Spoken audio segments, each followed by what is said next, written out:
నమస్తే, నా పేరు Shivaji. Welcome to our channel. Farm house అనే దానికి మీనింగే మార్చేశారు మన వైఎస్ఆర్సీపీ వాళ్ళు.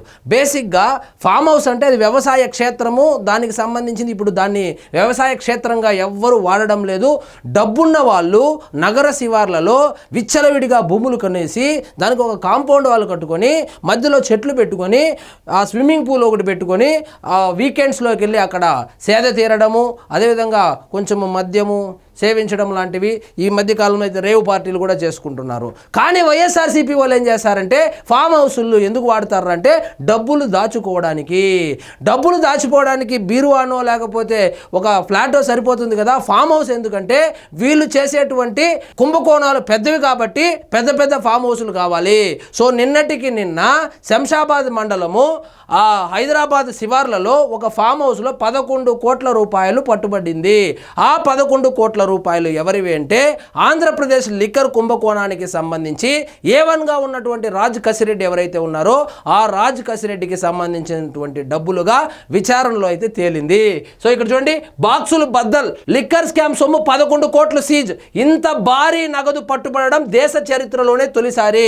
మనం ప్రతి వీడియోలోనూ పదే దేశ చరిత్రలోనే అతిపెద్ద కుంభకోణం ఈ ఆంధ్రప్రదేశ్లో జరిగినటువంటి లిక్కర్ కుంభకోణం అని పదే ప్రస్తావించడం జరిగింది. అదేవిధంగా ఇంత భారీ నగదు పట్టుబడడం దేశ చరిత్రలోనే మొదటిసారి. సో ఏదైనా స్కాములు చేస్తే లిక్విడ్ క్యాష్ అయితే బయటపడదు, ఏదో హవాలాల రూపంలోనో లేదా బ్యాంకు ఖాతాల్లోనో ఉంటాయి. కానీ ఇంత మొత్తము లిక్విడ్ క్యాష్ పట్టుబడడం అయితే దేశ చరిత్రలోనే తొలిసారని కూడా తెలుస్తూ ఉంది. మద్యం కుంభకోణంలో ప్రధాన నిందితుడు రాజ్ కసిరెడ్డి వసూళ్ల బృందంలో A40 వరుణ్ పురుషోత్తం కీలకం.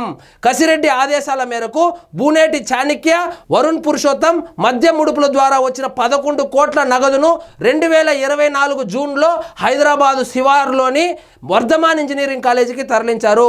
ఈ మొత్తం డబ్బులను ఫస్ట్ ఇంజనీరింగ్ కాలేజీలో పెట్టారు. ఎప్పుడైతే ఇంజనీరింగ్ కాలేజీలో పెట్టి ఆ డబ్బులను ఏం చేయాలనుకున్నారంటే మళ్ళీ జగన్మోహన్ రెడ్డి గారు వస్తారు, మళ్ళీ లిక్కర్ దందా చేద్దాము, వీటిని ఎక్కడైనా పెట్టుబడులుగా పెడదామనేటువంటి ఉద్దేశంలో ఆ కాలేజీకి తరలించారు.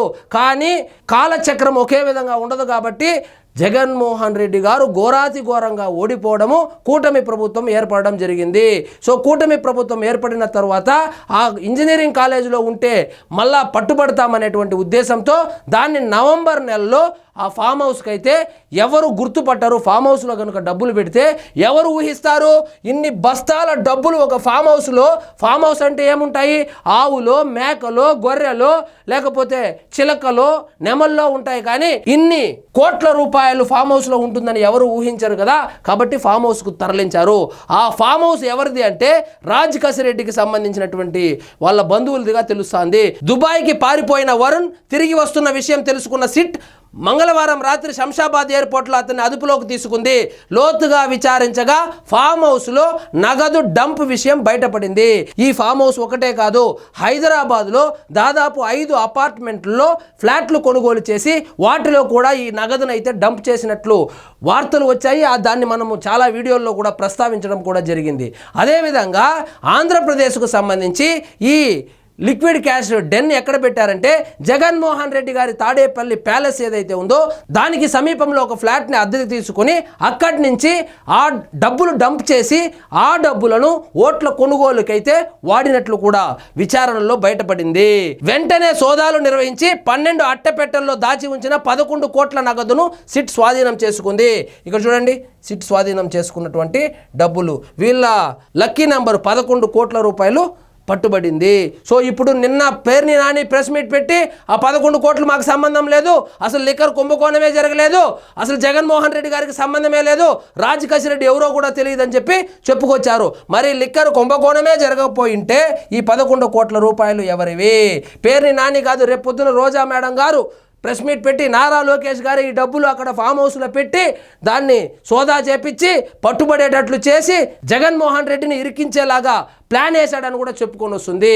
సో మొత్తం ఇప్పటి వరకు సిట్ దాదాపు 63 కోట్ల రూపాయలను జప్తు చేసింది. అదేవిధంగా పెద్దిరెడ్డి మిథున్ రెడ్డికి సంబంధించినటువంటి కంపెనీల్లో లావాదేవీలను కూడా చూస్తే 100 కోట్ల రూపాయలు లావాదేవీలు కూడా లిక్కర్ కుంభకోణానికి సంబంధించినటువంటి కమిషన్లు అక్కడికి కూడా ట్రాన్స్ఫర్ అయినట్లు తెలుస్తోంది. సో 3,500 కోట్ల రూపాయల కుంభకోణానికి సంబంధించి ఈ విచారణలో 11 కోట్ల రూపాయలు అయితే పట్టుబడింది. ఈ 11 కోట్ల రూపాయలు దేశ చరిత్రలోనే ఇంత పెద్ద మొత్తంలో క్యాష్ దొరకడం ఇదే మొట్టమొదటిసారి.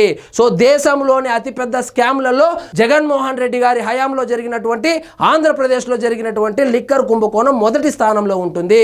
కానీ వీళ్ళు ఈ కుంభకోణాన్ని ఏ విధంగా చేశారంటే ఒకవేళ అధికారం పోయినా కూడా దొరకకుండా ఉండాలనేటువంటి ఉద్దేశంతోనే డిజిటల్ పేమెంట్స్ ఏవైతే ఉన్నాయో వాటిని ఆపు చేసి క్యాష్ ట్రాన్సాక్షన్స్ని ప్రోత్సహించి అదేవిధంగా ఎవరైతే కమిషన్లు ఇస్తారో ఆ తయారీ సంస్థలకు మాత్రమే మద్యం ఆర్డర్లు ఇచ్చి ఈ విధంగా 1,000 కోట్ల రూపాయలు కొల్లగొట్టారు.